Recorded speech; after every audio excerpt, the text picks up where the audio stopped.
Chapter 9, Part B. Why and how the Constitution must be construed and applied according solely to its original intent, and how it has been misinterpreted, misused, and even perverted through such fallacious theories as the living Constitution.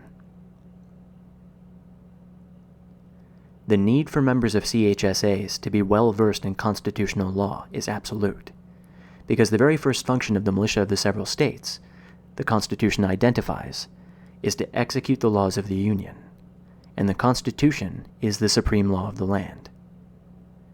If militiamen were ignorant of how to construe the Constitution correctly, they themselves could execute neither the supreme law nor any other laws of the Union based upon it.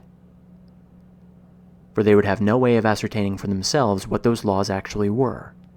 Rather, they would have to follow someone else's interpretations and instructions. The Constitution, however, mandates that the militia are to execute the laws, and only the laws, not what unnamed others may mistakenly or maliciously tell them the laws are, out of error or even deceit, when the laws are not such at all. The duty of the militia to execute the laws being plenary, for the Constitution imposes no limitation or qualification on it. Its performance must encompass their own decisions of all relevant questions of both fact and law. That is, in any doubtful case, the militia must ascertain for themselves what the laws are and what they actually command, and then put that understanding and only that understanding into execution in light of the circumstances. They are not absolved from that responsibility because of some supposed superior in the normal chain of command, including even the President of the United States themselves, orders them to do what they believe on good authority is wrong, or what that superior cannot demonstrate is right. For a doubtful case, by hypothesis, is not subject to the normal chain of command. A doubtful case creates the apparent dilemma: if the militia accede to the command of some superior that has no basis in the laws, they will aid and abet that superior in usurpation or tyranny. But if the militia refuse to obey the command of some superior that does have a basis in the laws, they themselves will violate the laws. The quandary is only apparent, however. For in the final analysis, the content of the laws is for the supreme legislators to decide. By our sufferance, we the people ordain and establish this Constitution every day, because we enjoy the power to amend and therefore even to rescind it. And the power to enact carries with it final authority to declare the meaning of the legislation. Although perhaps entitled to deference, the contrary opinions of public officials on the subject are never controlling. For whenever a question arises between the society at large and any magistrate vested with powers originally delegated by that society, it must be decided by the voice of the society itself. There is not upon earth any other tribunal to resort to. Thus, in any doubtful case, we the people being the militia, and the militia being we the people, in the final analysis the militia must determine for ourselves what the laws we are to execute truly command, allow, or prohibit. To do that, however, the militia, and prior to the revitalization the members of CHSAs, must learn not only what the laws say, but also what they mean. That they can do so is an irrebuttable premise of constitutional law, for two reasons. First, no one doubts that a statute which either forbids or requires the doing of an act in terms so vague that men of common intelligence must necessarily guess at its meaning and differ as to its application violates the first essential of due process of law. The Constitution is the greatest of all statutes. Unless it violates the first essential of due process of law, it cannot possibly be cast in terms so vague that men of common intelligence must necessarily guess at its meaning and differ as to its application. The militia of the several states are composed of men of common intelligence. Therefore, the militia can understand the Constitution by themselves. Second, as the preamble asserts, we the people do ordain and establish this Constitution for the United States of America, both in the late 1700s and today. Self-evidently, we the people could not ordain and establish something we ourselves do not fully understand. We the people constitute the militia. The people to whom the Second Amendment guarantees the right to keep and bear arms. Therefore, the meaning of the Constitution must be accessible to those Americans who enroll in the militia of the several states. They must also be familiar with the history of the pre-constitutional colonial and state militia. CHSAs will need to understand upon what legal foundations the militia rested, what composed them, how they organized and equipped themselves, the nature and extent of their responsibilities and functions, the problems they faced and how they overcame them, and especially why the totality of this experience defines once and for all the constitutional term, the militia of the several states. Specifically, what the Constitution guarantees to Americans with respect to their militia and why. The members of a CHSA must understand and be able to explain that when the Second Amendment declares that a well-regulated militia, being necessary to the security of a free state, the right of the people to keep and bear arms shall not be infringed, it asserts as a finding of historical fact and supreme law, conclusive on everyone subject to the jurisdiction of the United States, that constitutionally well-regulated militia are those, and only those, in which the people actually exercise their right to keep and bear arms. And they must appreciate and be able to articulate how, in perfect harmony with the amendment, the original Constitution empowers Congress to provide for organizing, arming, and disciplining the militia, thus guaranteeing that such well-regulated militia will always exist, because Congress enjoys no semblance of authority to disarm we the people ourselves, and the states cannot interfere with Congress's duty to arm the militia by disarming their own citizens who comprise their militia. The members of a CHSA must also understand and be able to explain that when the Second Amendment declares a well-regulated militia necessary to the security of a free state, as a matter of constitutional fact and law, it conclusively defines a free state to be one with a well-regulated militia, and conclusively identifies the militia as the indispensable means to achieve security for a free state. And because a free state and a republican form of government are constitutionally inextricable one from another, the amendment identifies a well-regulated militia as requisite to a republican form of government too. Therefore, Congress's power and duty to provide for organizing, arming, and disciplining the militia, and the power and duty of the United States, doubtlessly exercised and fulfilled by and through the militia, to guarantee to every state in this union a republican form of government, when invasions and domestic violence occur, are the true sources of effective homeland security from the general government.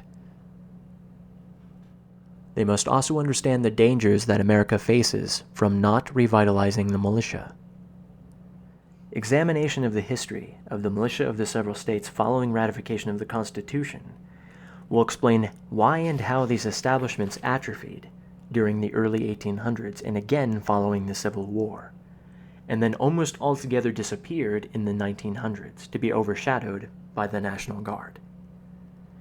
This chronicle of deterioration offers a striking object lesson, especially instructive today, in what befalls Homeland Security when politicians ignore or evade the Constitution with we the people's acquiescence.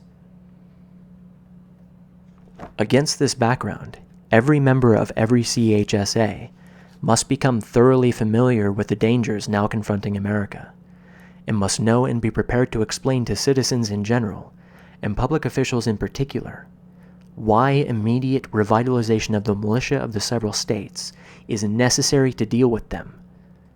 Foremost among these dangers, how America is threatened by the steady elaboration of a centralized national police state under the guise of Homeland Security. Although no informed patriot doubts that this is happening, and few Americans desire it, only a very small number understands that the fundamental reason it can occur at all also points up to how it can be stopped. To a large degree, promoters of a national police state have been successful precisely because of the present atrophied condition of the militia of the several states. To wit, their demobilization by Congress and the states to the oxymoronic status of unorganized militia, with no organization, no arms, no discipline, no governance, no training, no statutory authority, and especially no specified role whatsoever in Homeland Security. Even though the Second Amendment expressly declares that a well-regulated militia is necessary to the security of a free state, and even though the original Constitution expressly identifies only the militia as the forces to be called forth to execute the laws of the Union, suppress insurrections, and repel invasions, with the militia unavailable as a practical matter, the architects of and apologists for a police state have been emboldened and enabled to increasingly unveil the armed services into domestic law enforcement, and to paramilitarize the professional police forces in every state and locality, transmogrifying them into satellites of the general government's police, investigatory, and intelligence agencies. Soon, too, these same plotters and propagandists may press for deployment within America of military and police detachments from foreign countries or international organizations such as the United Nations, so that Americans will find ourselves under the heels not only of native standing armies, but also of alien ones. Inasmuch as it is against sound policy for a free people to keep up large military establishments and standing armies in times of peace, both from the enormous expenses with which they are attended, and the facile means which they afford to ambitious and unprincipled rulers to subvert the government or trample upon the rights of the people, how much more dangerous, indeed positively demented, is it to cede control over any aspect of Homeland Security to foreign military establishments and standing armies. If the present moribund condition of the militia of the several states facilitates the erection of the national police state, their early revitalization can arrest its construction. Once the states have assumed the duty on which Congress has defaulted to organize, arm, discipline, and train their militia, no plausible argument will remain to employ the armed services and paramilitarize police in the front rank of Homeland Security, whereupon the former can be stood down almost entirely, while the latter are thoroughly demilitarized and returned to firm state and local control. Second, America is threatened with the loss of her national integrity and identity, and possibly even independence, through tidal waves of illegal immigration. Again, no informed patriot questions this assessment. Neither can any American deny that massive illegal immigration demands fulfillment of the duty of the United States to protect each of the states against invasion, exactly fitting the constitutional paradigm for Congress's calling forth the militia to execute the laws of the Union and repel invasions. And, absent remedial action by the general government, justifies the states that are actually invaded or in imminent danger, as will not admit of delay, not only in mobilizing their own militia, in raising regular troops and acquiring vehicles of war to turn back or apprehend the interlopers. Moreover, so extensive is the problem that only by calling forth the militia can the United States or any state possibly afford to put sufficient forces into the field. Third, America is threatened with economic, social, and political chaos arising from a source unknown to most people: the inevitability and likely imminence of monetary and banking crises. The inherent instability of the present systems of debt-based currency, fractional reserved central banking, and the incestuous coupling of the Federal Reserve System of private banks with the public treasury guarantees that crises of national and even international scope and unprecedented proportions will break out at some time in the near future. When they do, money and banking will burst forth as critical issues of Homeland Security, as matters of both effect and cause. A collapse of the monetary and banking systems will impact Homeland Security because of its widespread catastrophic effects. Whether it involves hyperinflation, depression, or, most likely, the one followed by the other, A collapse will adversely affect every institution and individual in America, from the general government, states, localities, through private enterprise, large and small, to the proverbial man in the street, where, unfortunately, many may find themselves living on the edge of starvation. Although a fortunate few among the politically and economically well-connected will, as always, avoid the ravages of unemployment, impoverishment, homelessness, malnutrition, and disease, the vast majority will not escape some or all of these conditions. And everyone without exception will be exposed to the dangers arising out of the political radicalism and even violent revolutionary movements that will emerge from the rubble of economic breakdown and social dislocation. The causes of a monetary and banking collapse, too, will be traceable to Homeland Security.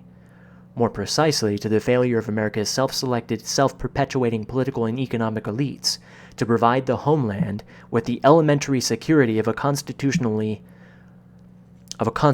monetary system, and to the recklessness and fecklessness of their international policies in the name of globalism, pseudo-free trade, and homeland security, too. America's present monetary and banking systems are inherently unstable economically, but if the Constitution were enforced according to its original intent, they would not exist to endanger this country. So at base, any future monetary and banking collapse will be the product of an ongoing conflict between the Founding Fathers' original intent and modern political and economic elitists' living constitution. In the monetary and banking field, this conflict has lain dormant for decades because the catastrophic economic consequences of applying the living constitution there have not yet become apparent. When they do, the situation will precipitate a constitutional crisis the likes of which America has not experienced since the 1930s, and possibly since the Civil War.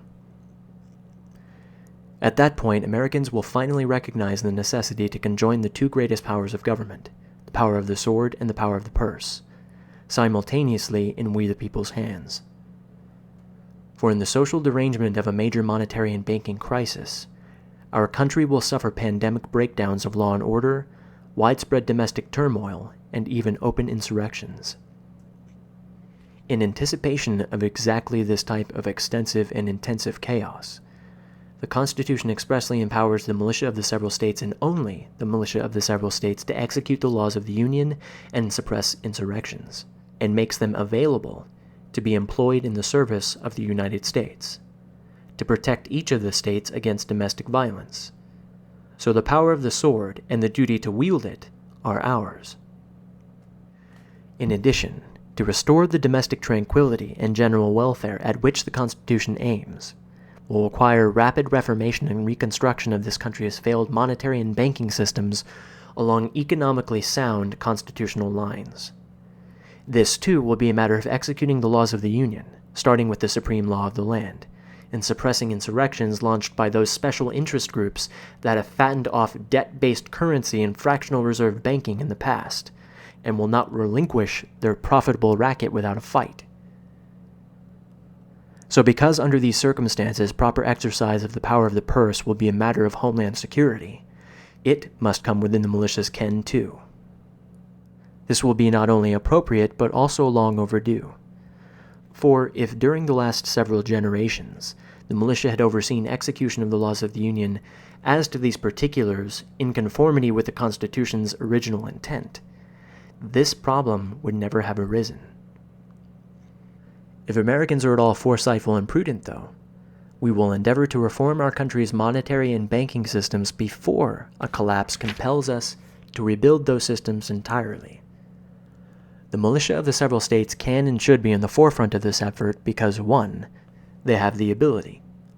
Comprising such a large portion of the population, they can exert decisive economic and political pressure at the local, state, and national levels. And two, they have the responsibility, it being their constitutional duty to call themselves forth to execute the laws of the Union as best they can, if Congress neglects, fails, or refuses to provide for calling them forth to prepare for the coming emergency. Surely we the people cannot stand idly by and suffer our country to be destroyed when we could defend it, because members of Congress cavalierly and criminally disregard their oaths or affirmations to support this Constitution as far as the militia are concerned. With the militia of the several states still not revitalized, the task of self-help will fall to the members of CHSAs. No one else will be ready, able, and willing to undertake it. Basically, the work will consist of 3 parts: education, legislation, and preparation. CHSAs should first educate their own members, public officials, and the general public as to why constitutional money and banking are necessary to Homeland Security and how to restore them. Second, promote interim legislative reforms such as a state electronic gold currency bill, in order to provide a measure of local protection whenever it can be had. And last but not least, third, prepare for the worst eventuality by assisting their members and friends in becoming familiar with gold clause contracts and other devices for employing silver and gold as media of exchange in preference to, and in the extremity of a monetary and banking collapse, to the exclusion of, paper currency emitted on the security of debts. Members must also know what state and local laws provide respecting militia, civilian law enforcement, emergency management, and homeland security, and why all this is insufficient for the task at hand. Before devising legislative proposals for revitalizing the militia of the several states, CHSAs must determine what the present laws already provide, where and why they may be inadequate, and what needs to and can be done in their state legislatures and local governmental bodies to rectify that situation.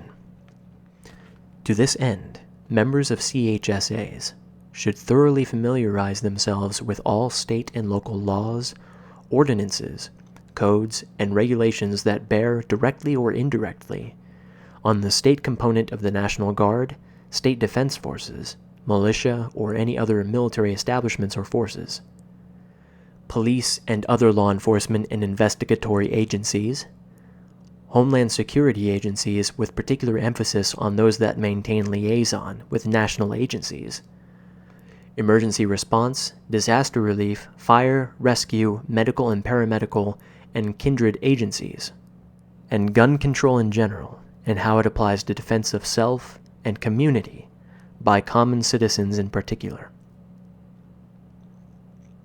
Against this background, CHSAs should assess the strengths and especially the weaknesses of and lacunae in these laws, and determine how revitalization can correct any perceived deficiencies, augment, supplement, and complement marginally adequate provisions, and supply entirely new approaches to and methods for dealing with the problems the laws are meant, but fail adequately to address.